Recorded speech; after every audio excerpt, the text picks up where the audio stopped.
O Evangelho de Marcos, nós estamos trazendo uma abordagem na perspectiva de um artista. Na verdade, como se fosse um fotógrafo. Numa turnê de Jesus de Nazaré, viajando os arredores de Jerusalém, dos outros lugares. Então, Marcos, ele começa como se fosse um fotógrafo em os feitos de Jesus Cristo. Ele não tem tempo, ele não é um artista como um escritor, como alguém que tem uma coisa assim de escrever cada coisa de forma acurada e precisa, mas ele tem esse olhar para cada feito de Jesus, e por onde Jesus passava, dá para ouvir os cliques. E Jesus está ali fazendo o que ele veio para fazer. E é nessa perspectiva que nós olhamos diferente dos outros evangelhos. Marcos traz essa rapidez. Ele não tem tempo para gastar com as outras coisas, como Mateus, Lucas, e João. Ele foca nos feitos de Jesus. Os acontecimentos que Jesus estava ali envolvido. E isso é importante para nós. É importante porque os feitos de Jesus, eles são aqueles que nós olhamos e nós então aplicamos e refletimos sobre a realidade da vida do Senhor. Então, ao nós então voltarmos agora, a navegar agora, ainda nessa primeira parte, estamos na primeira parte, até o capítulo 8, é a primeira parte, tá? Já eu vou dar a divisão, a gente dividiu em 3 partes, na verdade, do 1 ao 8, E aí, as outras partes, de forma bem simples, para que possa fazer sentido para nós. Mas olha que interessante, o Evangelho de Marcos, ele começa de uma forma estrondosa, explosiva, vamos assim dizer. Ele não começa com uma abertura, um debate acerca do que é as boas novas, acerca do que é essa coisa, se é uma coisa que é mais ou menos, se dá para mudar, se dá para atualizar, se não dá. Ele começa dizendo que no princípio do Evangelho de Jesus Cristo, o Filho de Deus, e ponto. Essa realidade, o princípio do Evangelho de Jesus Cristo, não dando espaço para nenhum lugar de dualismo, nem relativismo, e nem qualquer outra coisa que possa distorcer a realidade desse Evangelho. Isso eu estou citando Marcos capítulo 1, versículo 1, tá? Que é assim que ele começa. O escritor inglês, N.T. Wright, ele começa o seu livro, Como Deus se Torna Rei, com uma crítica. E essa crítica é que como ele instiga esse pensamento provocativo, talvez conhecido como uma alfinetada, ele fala assim que nós olhamos, no geral, para os evangelhos como uma coisa básica. E aí depois que a gente vai pelos evangelhos, a gente pode ir para uma coisa mais carnuda, como se fossem as cartas paulinas. E então ele critica esse ponto porque ele, na perspectiva dele, nossa também, eu já falei isso, R.C. Sproul falava, se nós errarmos no Evangelho, nós erraremos em tudo. Se nós abraçarmos qualquer tipo de outro Evangelho, que não seja o Evangelho puro de Jesus Cristo, nós estaremos alicerçando a nossa vida, não nessa rocha inabalável que é o Senhor. Nós estaremos misturando as coisas. E então o dia que os dias maus vierem, o dia que a tempestade e as coisas acontecerem, nós falharemos e veremos então todo o alicerce da nossa casa sendo levado, porque nós fundamentamos as nossas vidas num evangelho que não era o de Jesus Cristo. É importante ressaltar, como parte da introdução, que esse Marcos ele era conhecido como João Marcos, o seu nome é romano e o seu nome hebraico, Ele foi aquele a qual Paulo estava na viagem lá com Paulo e traiu Paulo, deixou Paulo na mão. Paulo, um cara missionário, extremamente radical, teve dificuldade de perdoar o jovem João Marcos.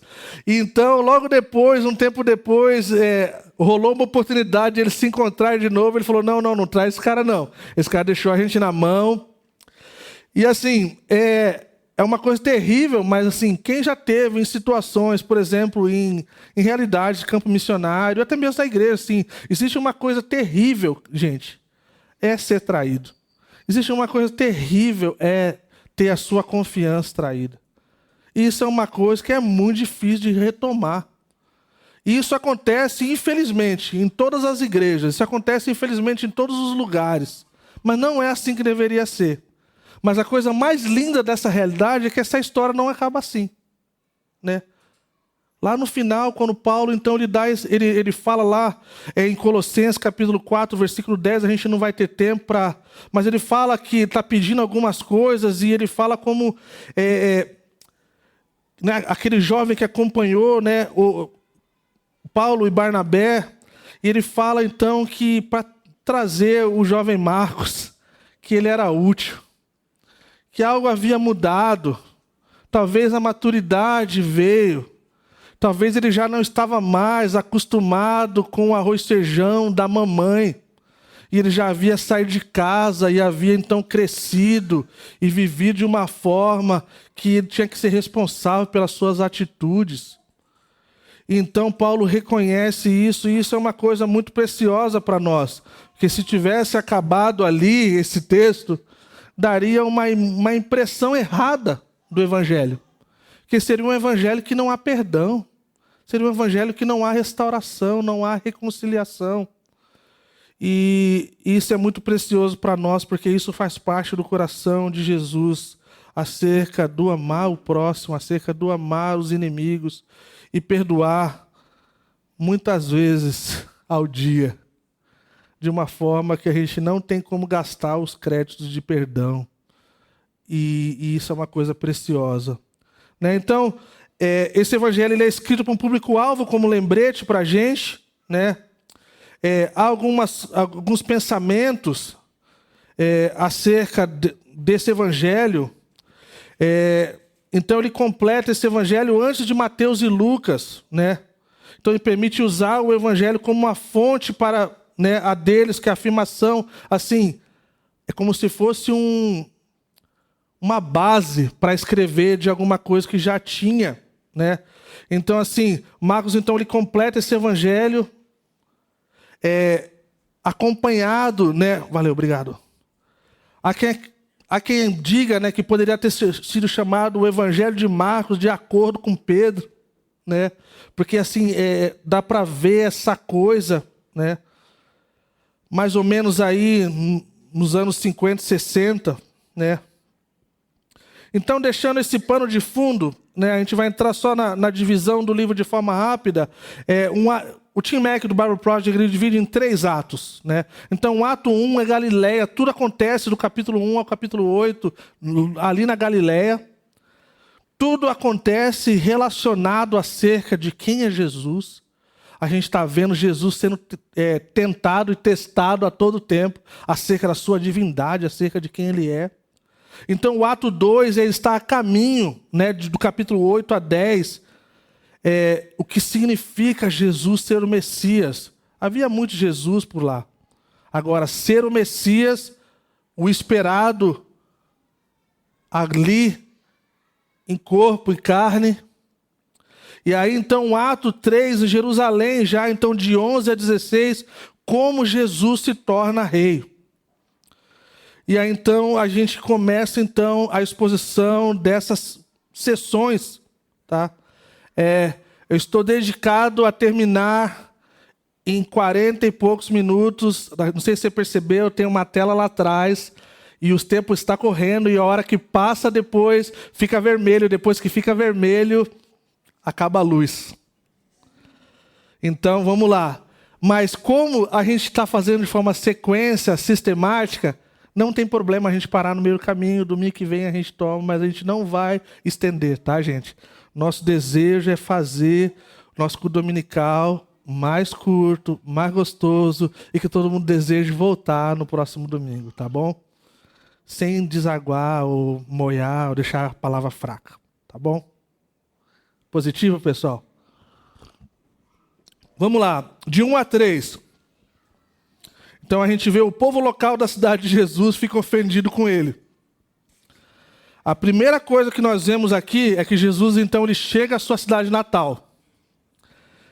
Ele foi chamado de Nazareno, Jesus de Nazaré, né? Lembram de Nazaré? Foi aquele que foi falado. Pode alguma coisa boa vir de Nazaré? Então ele chega, ele começa a ensinar o que era de costume, né? Era o seu chamado.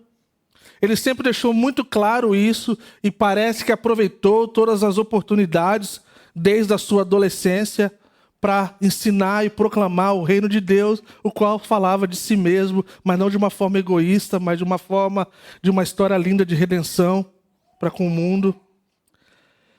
O povo então fica admirado com a autoridade. Nós vimos lá no começo de Marcos, fala que era diferente dos fariseus, fala que era diferente dos homens da lei.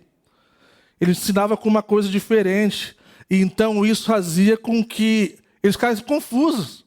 Porque eles começam falando assim, de onde lhe vem essas coisas? Da onde vem tamanha sabedoria?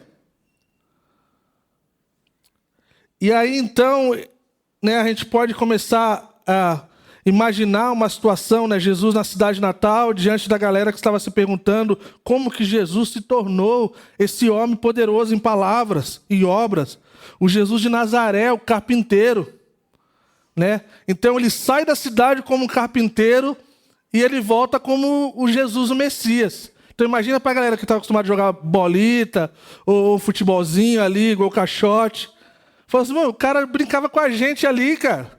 Jogava um bet com a madeira lá que ele fazia. E aí o cara volta, tipo assim, cara, só nos milagres, mano.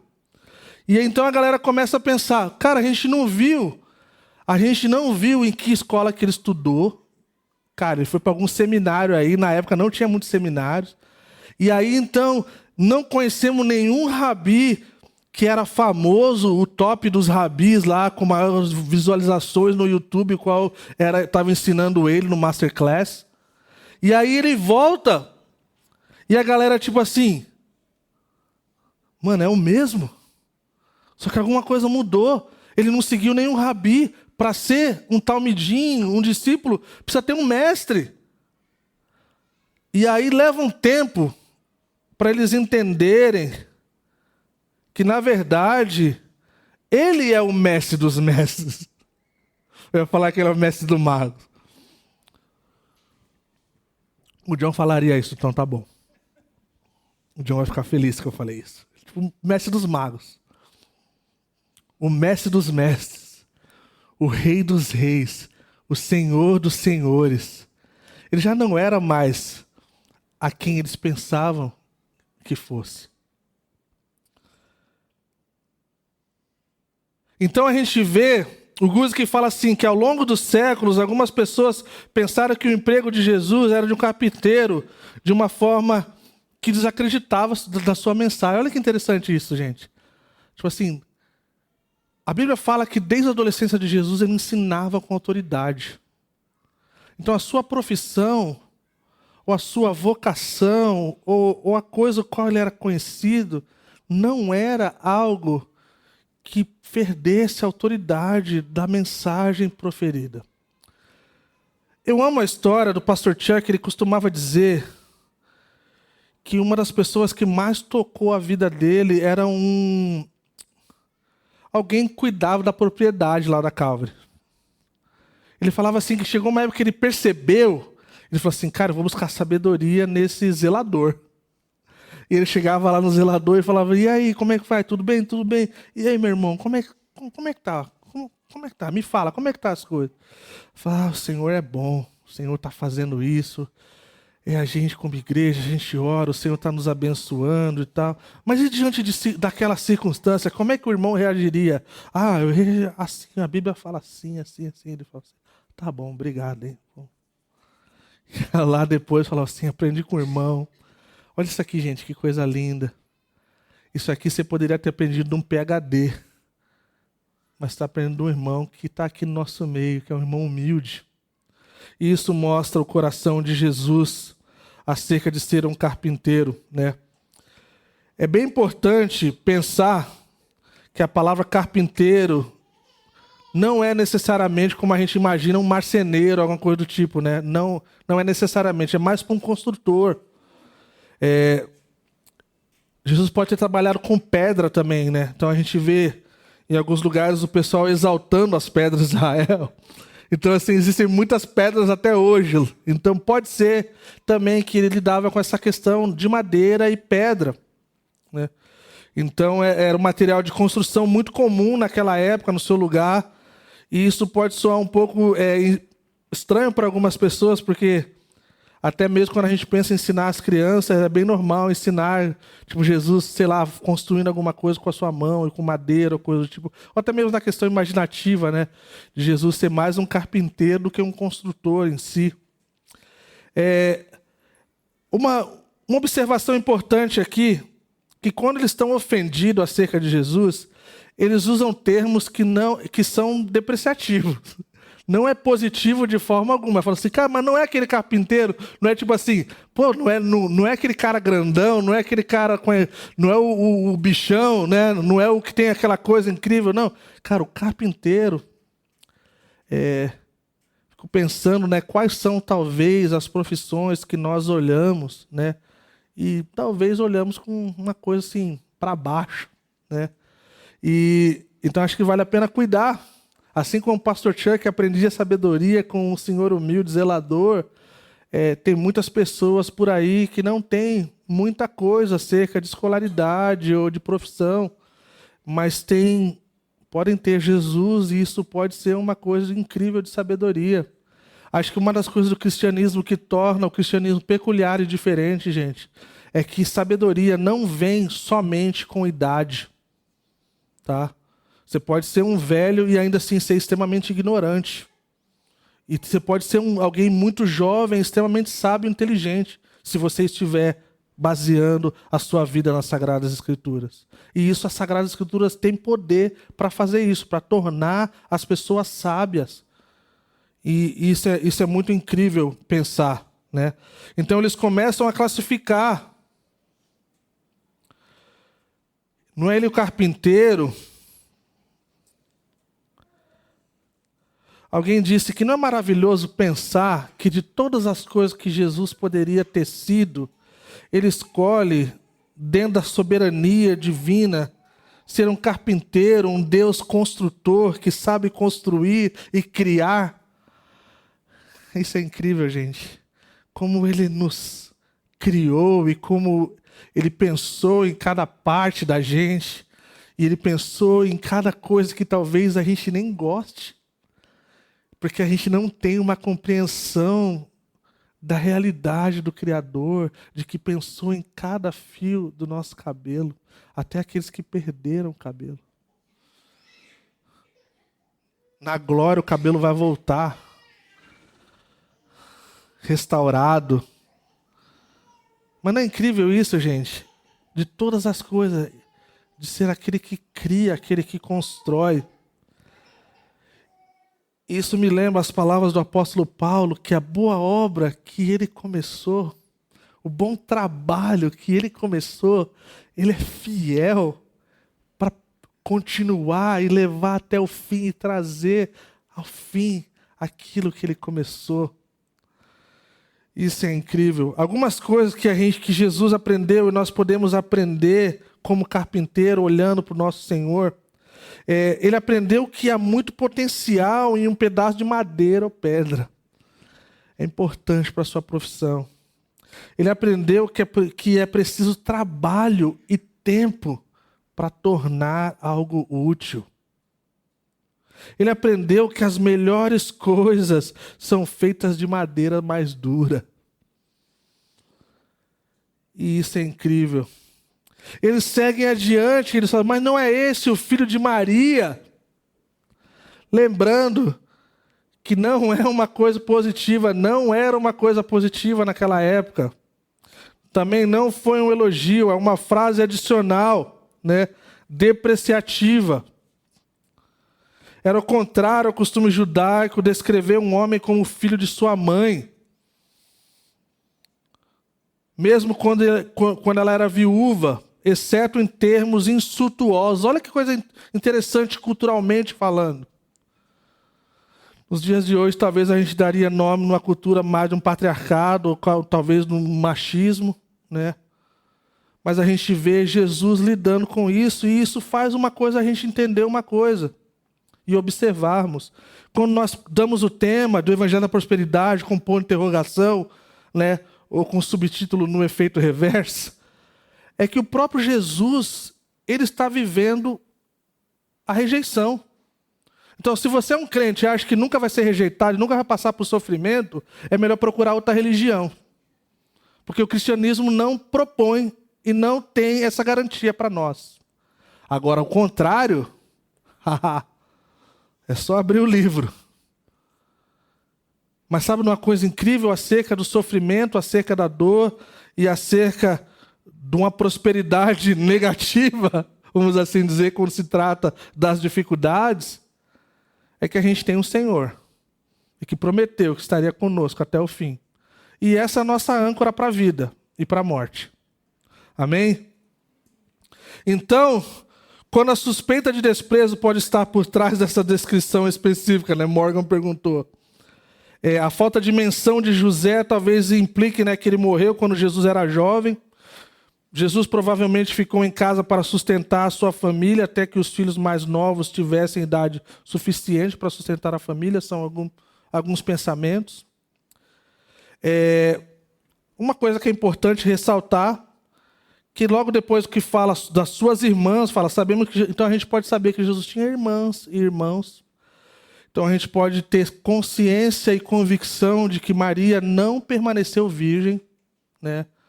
Então, essa questão de ser virgem, Jesus ter nascido de uma mulher virgem, é um ponto doutrinário, um dos mais importantes do cristianismo. Não tem como ser uma igreja evangélica crendo na ortodoxia bíblica sem acreditar nessa realidade do nascimento de Jesus de uma virgem. Não existe. Agora, o que nos aponta depois disso é que isso remete, de certa forma, na influência do catolicismo, o qual varia e debate e contradiz. As irmãs de Jesus, os irmãos de Jesus não nasceram de uma virgem. Eles nasceram da mesma forma que eu e você nascemos. Né? Eu não preciso descrever, né? Existe um credo apostólico que fala. Se você nunca leu o credo apostólico, cara, você é da Calvary Curitiba, leia o credo apostólico e não seja alguém que fala assim, mas isso aqui é de crente. É os pais da igreja que criaram aquilo para defender heresias. Então, tem algumas perguntas que nós temos, se nós lemos o credo todo domingo nessa igreja, um monte de questionamento a gente já não teria acerca de quem Jesus Cristo é, da forma que ele padeceu diante de Pôncio Pilatos, da forma que ele nasceu, da forma que ele foi criado, da forma que ele tem Deus como Pai, o Criador de todas as coisas. O credo apostólico é uma ferramenta criada com o intuito de nos levar a esse lugar de uma compreensão ainda maior e afirmação das crenças básicas do cristianismo. Então eu falo aqui, seguindo, né, fala que eles ficaram então escandalizados. Então esses camaradas, eles talvez cresceram com Jesus ali. Eles veem então essa realidade, Jesus sai e depois ele volta como o Messias. Então eles ficam escandalizados com Jesus. Essa é a palavra. Eles ficaram confusos, eles ficaram sem entender nada. E aí então, fica aquela observação e talvez um ponto de aplicação que em tempos de confusão, em tempos de estarmos ofendidos ou escandalizados, o silêncio é uma coisa ótima para a nossa vida, gente. Quem fala diante da ofensa, do escândalo, fala besteira e perde a linha e fala coisa que não deveria falar. E depois tem que pedir desculpa e perdão, porque você é crente. Não dá para fingir, não dá para pagar o stories. Quanto mais se você é casado. Você pode deletar o seu perfil, mano. Que vai passar uma hora lá que você vai ter que colocar em prática a humildade de Jesus Cristo e pedir perdão. Então esses caras ficaram confusos. Seguindo adiante, né, do 4 a 6, a gente vê como Jesus então ele reage à rejeição do povo da sua cidade. É uma coisa que a gente pode aprender com o nosso Senhor. Ele fala que só em sua própria terra, entre os seus parentes, em sua própria casa, que um profeta não tem honra. Como se Jesus precisasse. Na verdade, tipo assim, cara, Jesus é aquele que o Pai abre os céus lá e ele fala que esse é o meu filho. Não precisava de mais nenhuma afirmação de mais ninguém, cara. E aí então, Jesus, então, ele vê essa rejeição como um preço que um profeta fiel deve pagar. Jesus é um profeta. E um profeta, ele passa por isso. Com certeza, embora tê-lo ferido, muito ser rejeitado por seus amigos e vizinhos, porque alguém tinha coração. Se tinha alguém que tinha coração, era Jesus. Os católicos falam o Sagrado Coração de Jesus. Mas é verdade, é o Sagrado Coração de Jesus. Eu amo essa questão de que existe essa realidade de Jesus que a gente pode entender. Assim como ele pode nos entender, a gente pode entender ele. Fala que ali ele não fez nenhum milagre. Não era porque ele não podia, não é porque ele não tinha poder para isso. Mas eu amo essa realidade que existe, essa questão dessa parceria entre Jesus e a nossa fé, e a nossa vida, e as coisas que ele faz no nosso meio. Existe uma coisa que Jesus, ele lida com uma forma muito diferente, é com a incredulidade. A incredulidade é uma coisa terrível no meio do povo de Deus. E a gente precisa aprender a lidar com ela. Porque não é simplesmente uma coisa assim duvidosa. Todos nós, se você me conhece por um tempo, você sabe que eu encorajo o questionamento. Eu encorajo a gente ter dúvidas. Eu encorajo a gente procurar saber. Nunca me ofendeu e nunca me deixou inseguro. Alguns pastores ficam inseguros, alguns líderes ficam inseguros. Eu não. Porque eu fui assim. E eu sou assim. Eu lembro na escola de ministérios da Calvary, tinha eu e outro pastor e a esposa de um pastor amigo nosso. Os professores vinham para a escola para dar aula a semana pensando, tem aqueles 3 lá. E nem sempre era positivo. Mas era esse desejo de saber as coisas. Então, incredulidade é diferente. Fala que Jesus, então, ele tem esse princípio de parceria com Deus e com o homem, né? Mas Deus pode trabalhar sem crença, mas com a incredulidade é uma coisa terrível. Porque a incredulidade é uma coisa muito mais profunda. E mexe com muitas coisas, muitas camadas acerca do que Deus é. Muitas vezes é uma afronta ao caráter de Deus. Não é simplesmente assim, Senhor, eu creio, mas me ajuda na minha incredulidade. É diferente disso. É diferente assim, cara, acho que Deus não pode fazer isso. Como se Deus já nos tivesse dado alguma ideia de que de alguma forma Ele falhou conosco. Ou talvez não nos socorreu quando nós mais precisamos. Ele nunca nos deu motivo, nem sombra de dúvida acerca do seu caráter e natureza. Mas existem 2 coisas que Jesus se maravilhou e se admirou no Novo Testamento. É sobre a fé e sobre a incredulidade. Então é algo que nós devemos cuidar. Então Jesus ele só se maravilhou, ele só ficou admirado. No Novo Testamento esse termo é da incredulidade judaica e a fé gentílica. Isso a gente pode ver. Então, como parte de aplicação para nós, é importante que a gente sonde os nossos corações. Existe algum tipo de incredulidade no meu coração? Existe alguma coisa que o Senhor precisa remover para que eu possa crer. E uma das coisas que eu amo acerca de Jesus, gente, é que teve vezes que ele curou até mesmo sem as pessoas terem fé. Porque não depende de nós.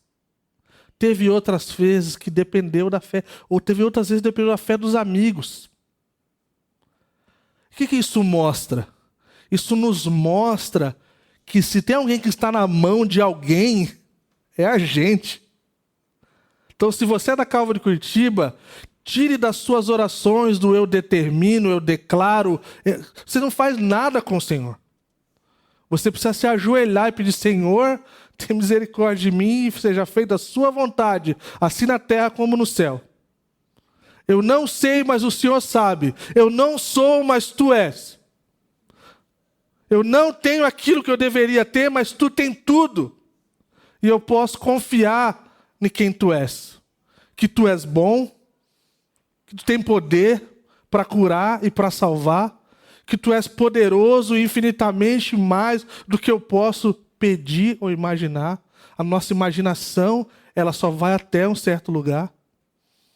A palavra de Deus fala que nem o céu dos céus é capaz de conter o Senhor diante da sua grandeza e majestade.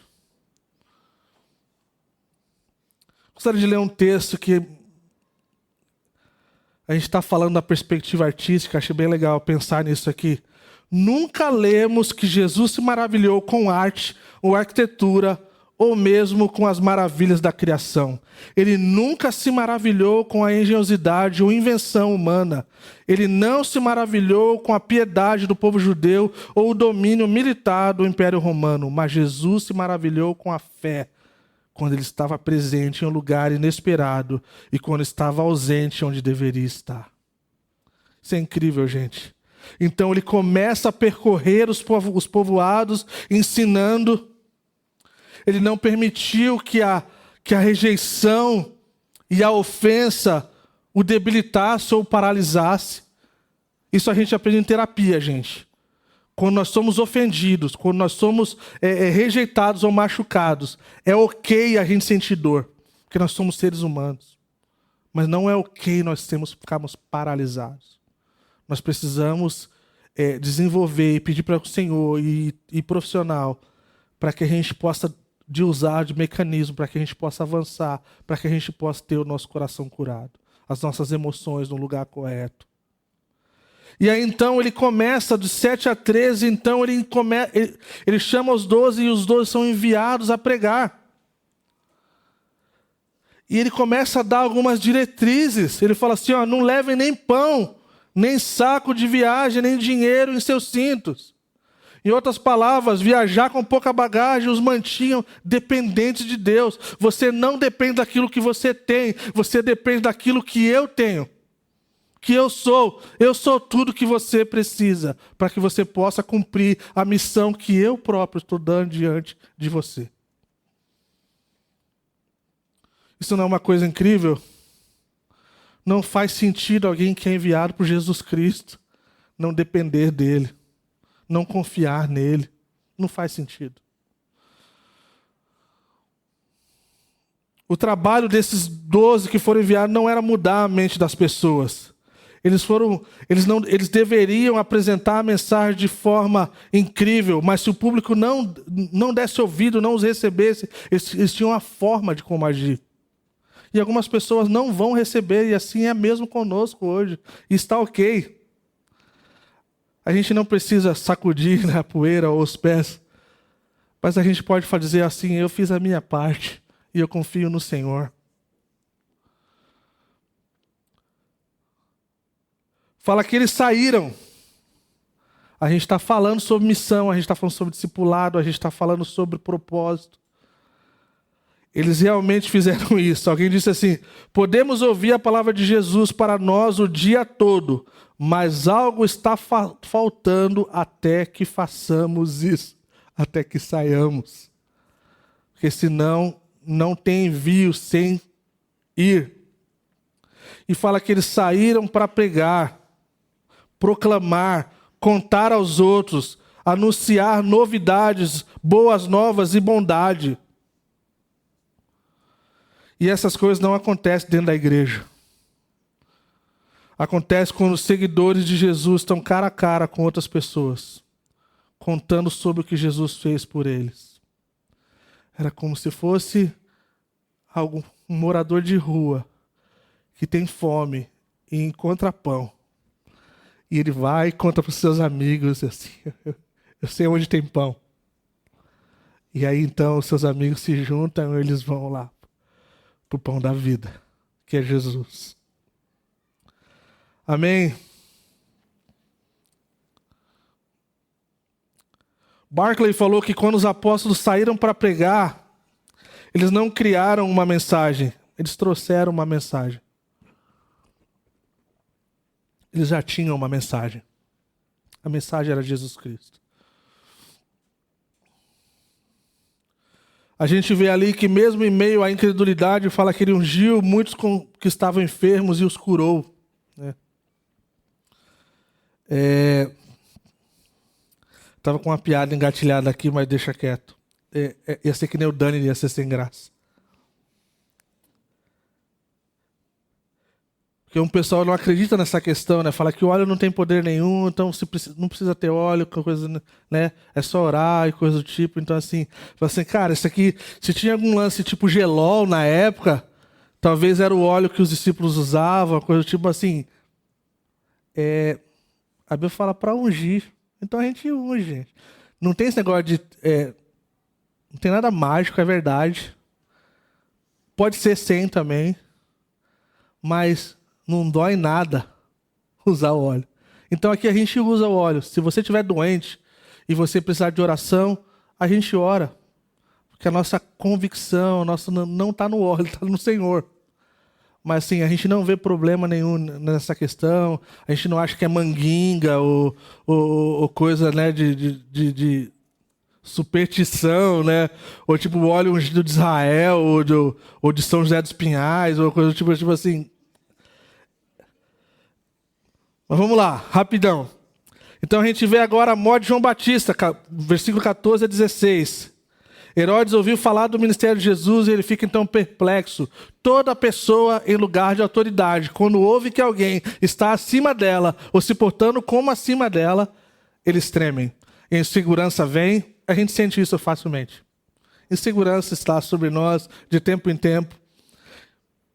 Então a gente vê o rei Herodes, né?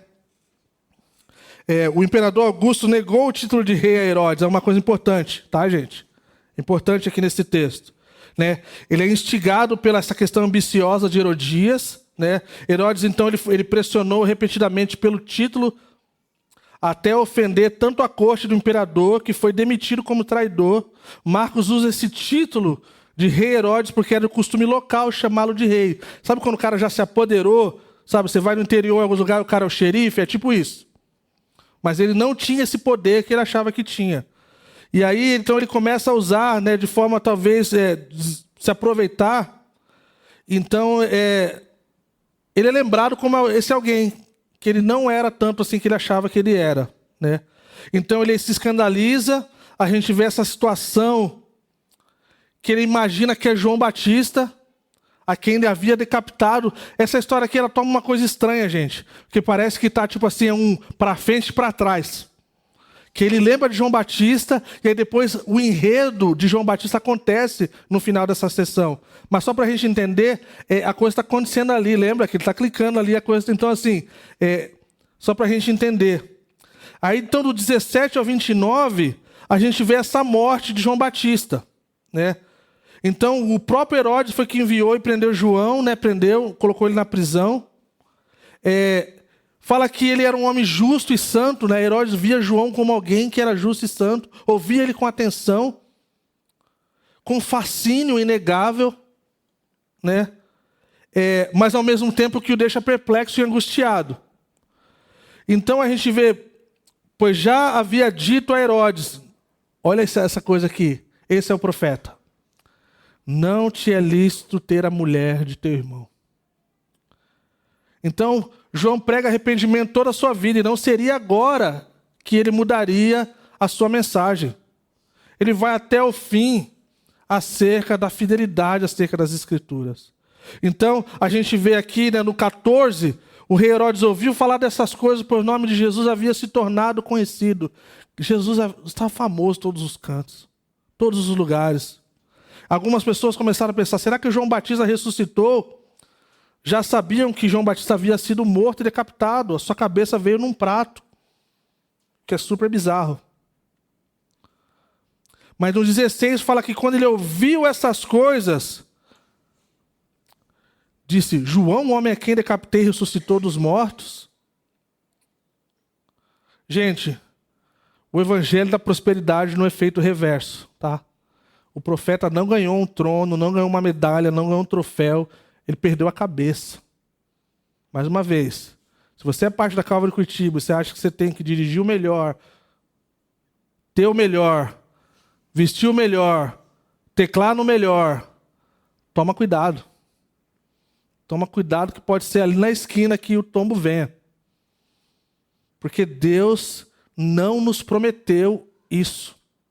Ele nos prometeu que Ele nos abençoaria. Alguns de nós teríamos, sim, coisas incríveis e muito melhores e maiores que muitos de nós. Mas isso não é um símbolo ou um significado da mão de Deus sobre a nossa vida. Existem pessoas muito bem-sucedidas no mundo e estão indo para o inferno sem Jesus Cristo.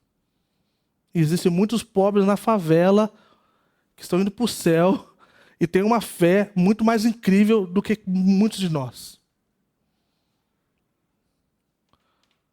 O que eu amo acerca de João Batista é que ele não abre uma exceção. A mensagem de arrependimento estava lá, afiada na boca dele.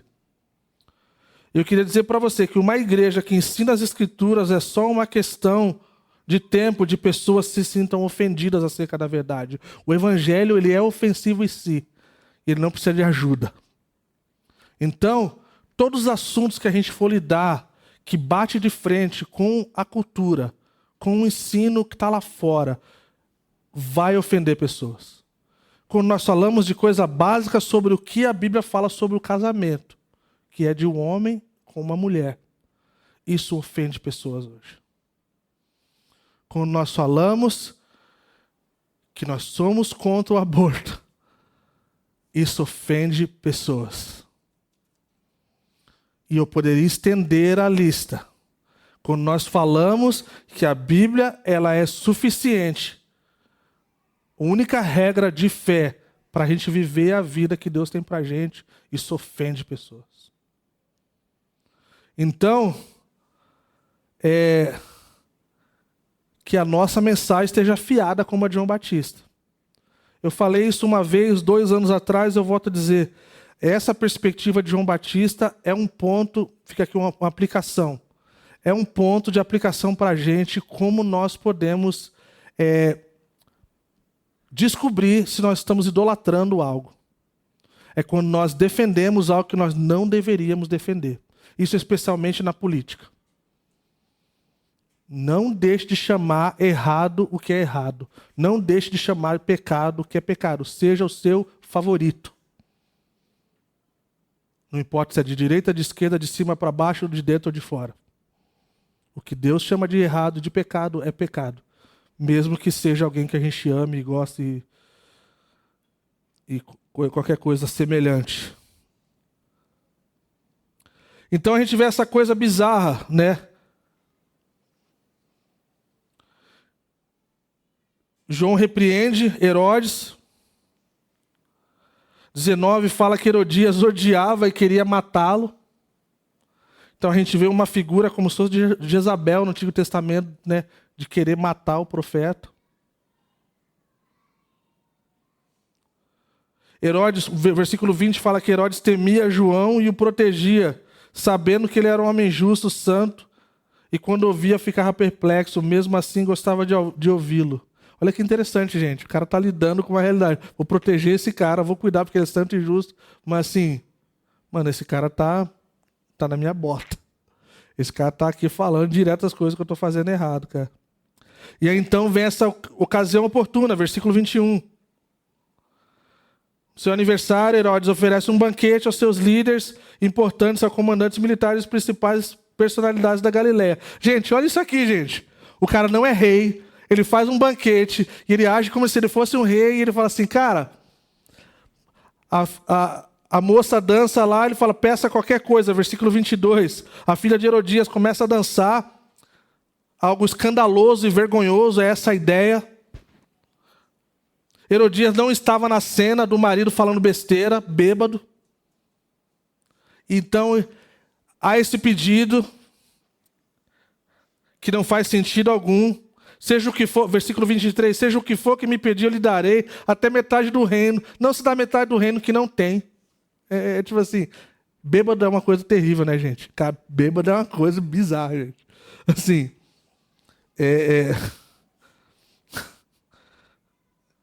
Seria hilário se não fosse bizarro e triste. Quando a gente olha na perspectiva bíblica, no Antigo Testamento, quando as pessoas iam diante do rei, havia toda uma cerimônia, havia toda uma forma de pedir. Porque se você pedisse algo que o rei não quisesse te dar, então aqui não há temor nenhum, de forma alguma, de coisa de lado nenhum, só João tinha temor. Versículo 25. Não, 24. Ela saiu e disse à sua mãe, que pedirei? A cabeça de João Batista, já estava tudo esquematizado. Não precisou nem pensar. Nem Pedro, que era o que sempre se dava mal, estava na lista. Fala aqui do versículo 25. Imediatamente a jovem apressou-se e apresentasse ao rei com o pedido, desejo que me des agora a cabeça de João Batista num prato. O rei então fica aflito, mas por causa do seu juramento e dos convidados, não quis negar o pedido. Tipo assim, ficou sóbrio na hora. Falou, agora lascou. 27. Assim enviou imediatamente um carrasco com ordens para trazer a cabeça de João. O homem foi e decapitou João Batista. O evangelho da prosperidade não deu para o nosso profeta. Ele pagou o preço da sua lealdade e da mensagem de Jesus Cristo. Versículo 28. E trouxe a sua cabeça num prato, e ele a entregou à jovem, e esta deu à sua mãe. Tendo ouvido isso, os discípulos de João vieram e levaram o seu corpo e o colocaram no túmulo. De toda a tensão, de toda a tristeza, de toda coisa, é lindo pensar que, tendo ouvido isso, os discípulos de João vieram, levaram o seu corpo e o colocaram. Imagina a comoção de alguém que você estava seguindo com um apreço, com um respeito enorme, e aquela pessoa, ela é assassinada por uma mensagem. Eu fecho dizendo, gente, que isso acontece todos os dias, nos dias de hoje, gente. Se você procurar na missão Portas Abertas, você vai ver que o evangelho está sendo perseguido. O povo de Deus está sofrendo e padecendo. Meu pastor costumava dizer, você pode ser qualquer coisa, até você mencionar o nome de Jesus Cristo. A hora que você menciona o nome de Jesus Cristo, as coisas mudam. O rosto do pessoal muda.